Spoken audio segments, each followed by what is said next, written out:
En América hay una realidad innegable, y es que en el continente existen dos mundos completamente diferentes. Por un lado están dos de los países más ricos del mundo, que son Canadá y Estados Unidos, y por el otro lado está Latinoamérica, formada por diversos países en vías de desarrollo o directamente subdesarrollados, en los que la pobreza y la delincuencia campan a sus anchas.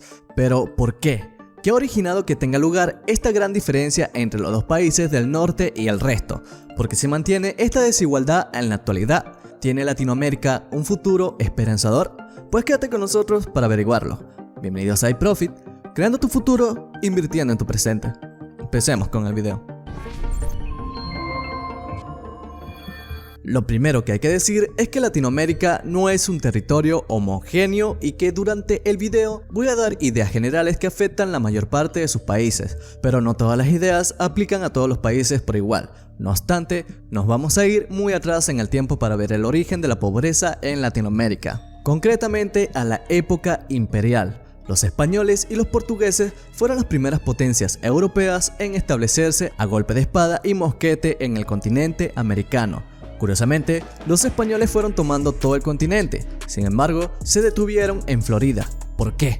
Bueno, más que nada porque había más frío, y básicamente porque no encontraban nada que les invitara a quedarse, mientras que en el resto de territorios americanos había oro, plata, tierras fértiles, un clima de ensueño, mucha población indígena que para los españoles les venía muy bien por ser mano de obra barata. En fin, ¿para qué iban a molestarse en tomar tierras que no tenían nada si donde estaban lo tenía todo? Pues bueno, este pasotismo español lo aprovechó Inglaterra, que estableció 13 colonias en lo que hoy en día es la costa de Estados Unidos. También franceses, alemanes y holandeses establecieron pequeñas colonias en la zona. El caso es que para los españoles fue muy fácil replicar las instituciones europeas en suelo americano, y enseguida se creó una élite que basaba su riqueza y su prosperidad en ganarse el favor del rey de turno. Es decir, el rey les permitía mantener su posición social dominando minas, terrenos o ciudades, y a cambio tú muestras plena lealtad, algo de oro y mucha obediencia. Este sistema, unido a que en los territorios españoles de América había todos los recursos naturales que te pudieras imaginar al alcance de la mano,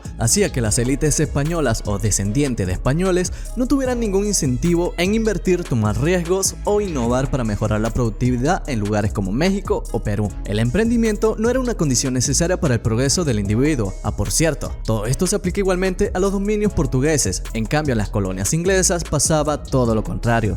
En los territorios de las 13 colonias apenas había nada, ni árboles frutales por doquier, ni tierras especialmente fértiles, ni mucho menos metales preciosos, al menos de fácil extracción. Por ello, mientras que para la corona española sus posesiones en América eran la gallina de los huevos de oro, e institucionalizó e intervino toda la extracción de recursos, Reino Unido apenas miraba a sus colonias americanas y dejó una gran autonomía a sus colonos en la zona. Y claro, como hemos dicho, ya en esas tierras no había nada por más que el colono quisiera.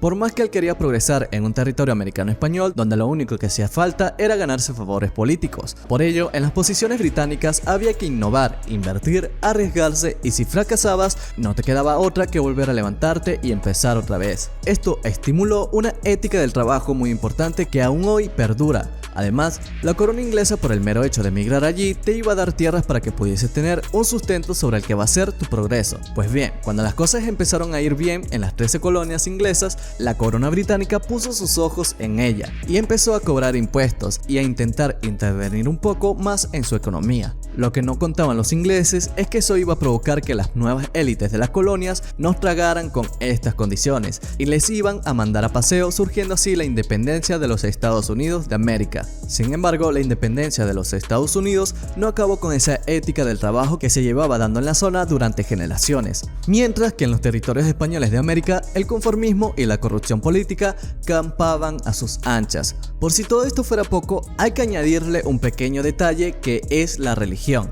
Los territorios portugueses y españoles eran católicos, mientras que las colonias inglesas, holandesas y alemanas eran protestantes. Puede parecer una tontería, pero la ética del trabajo y el progreso económico eran muy importantes en la religión protestantes, mientras que en la fe católica estas ideas no estaban tan arraigadas. Siguiendo el ejemplo de sus vecinos del norte, la mayor parte de los países de Latinoamérica se independizarían de España en el primer tercio del siglo XIX.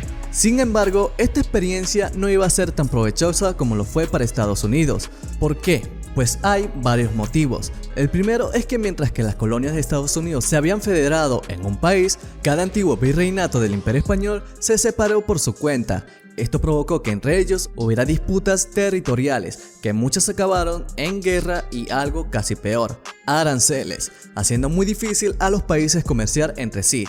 Por otro lado, la mayor parte de los países de Latinoamérica simplemente dejaron de rendir cuentas a España, pero la misma burguesía privilegiada de tiempos del imperio era la que mantuvo el poder, sin apenas cambiar nada. Al fin y al cabo, su porvenir lo tenía muy bien atado. Además, muchos países independizados tenían instituciones muy poco fuertes, lo que dio lugar a un montón de pronunciamientos, golpes de estados, revoluciones, en fin. Una inestabilidad política tan grande con lo que era imposible pensar en algo a largo plazo.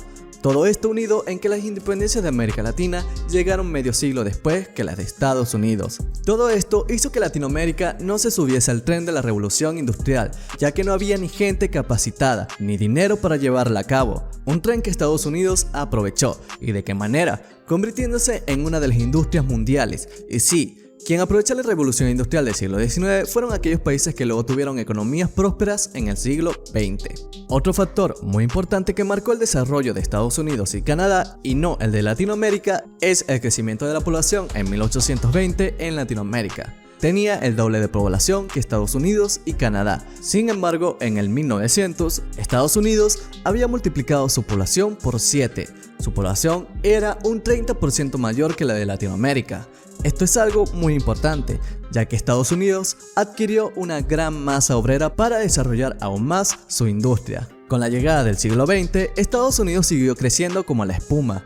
Tanto es así que tras la Segunda Guerra Mundial se convirtió en la indiscutible potencia mundial.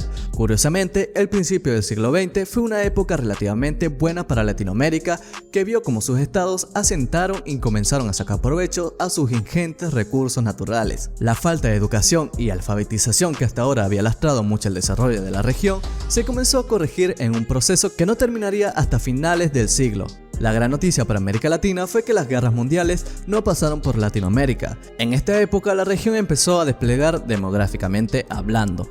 Es cierto que la corrupción nunca dejó de ser una lacra en la mayor parte de los países de la región, pero al menos todo apuntaba a que la región podía desarrollarse de una vez por todas y empezar a mirar de tú a sus vecinos del norte. Sin embargo, tras la Segunda Guerra Mundial llegó la Guerra Fría, que enfrentó mundialmente a dos bloques, el capitalista y el comunista. Las ideas socialistas que hablaron muy hondo en muchos países de Latinoamérica, donde se produjo una nueva ola de inestabilidad con diversos golpes de estados, revueltas y revoluciones. Esto trajo consigo una serie de gobiernos autoritarios y regímenes militares a lo largo de todo el continente hasta el fin de la Guerra Fría, que culminó con la disolución de la Unión Soviética en 1991. El problema de estos regímenes es que tenían dos grandes denominadores comunes: por un lado la corrupción y por otro un fuerte intervencionismo estatal, es decir, el Estado era dueño y señor de todas las grandes industrias que daban dinero. Que el Estado tenga un fuerte control de la economía no tiene que ser algo malo por sí mismo,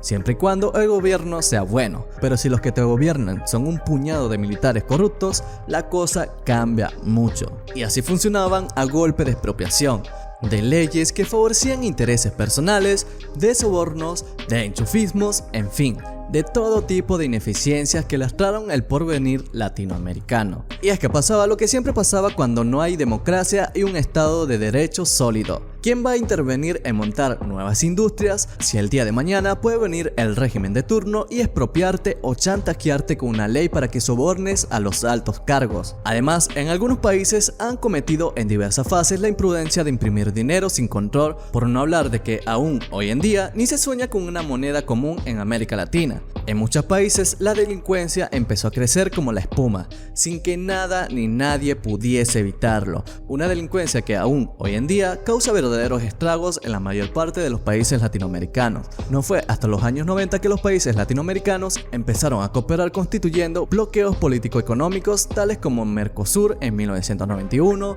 la Comunidad Andina en el 96, UNASUR en el 2006, la CELAC en el 2010 o la Alianza del Pacífico en el 2011. Sin embargo, la tendencia actual del continente no está clara, ya que existen países con sistemas muy distintos e incluso países muy inestables en los que la política económica se cambian radicalmente según cuál sea el gobierno que esté en el poder, lo que hace muy difícil los planes a largo plazo y también el análisis general a futuro de la región. Lo que sí podemos hacer es dar las claves para que la región continúe su desarrollo en los próximos años. La primera clave es la estabilidad política y un triunfo de la democracia.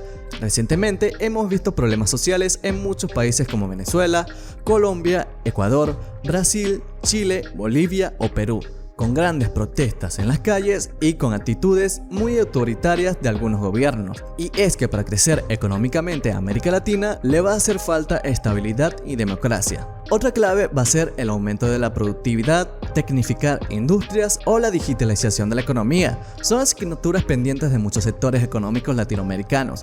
Afortunadamente, Latinoamérica cuenta con su generación más preparada de la historia con niveles de educación nunca vistos hasta ahora, por lo que tiene posibilidades para que cumpla con éxito esta tarea. Latinoamérica además debe integrarse y los países tienen que aumentar sus asociaciones y cooperaciones. Bajar aranceles y fomentar el comercio entre los propios países latinoamericanos es clave para el progreso de la región. También América Latina tiene que aprovechar las oportunidades que se le pongan por delante. Actualmente, las políticas monetarias expansivas que se están llevando a cabo en grandes economías mundiales puede crear un escenario de inflación. En escenarios de inflación, las materias primas como el oro, azúcar, cacao o petróleo suelen subir de precio, por lo que la mayor parte de los países de Latinoamérica se podrán beneficiar de este hecho y diversificar su economía invirtiendo bien estos beneficios.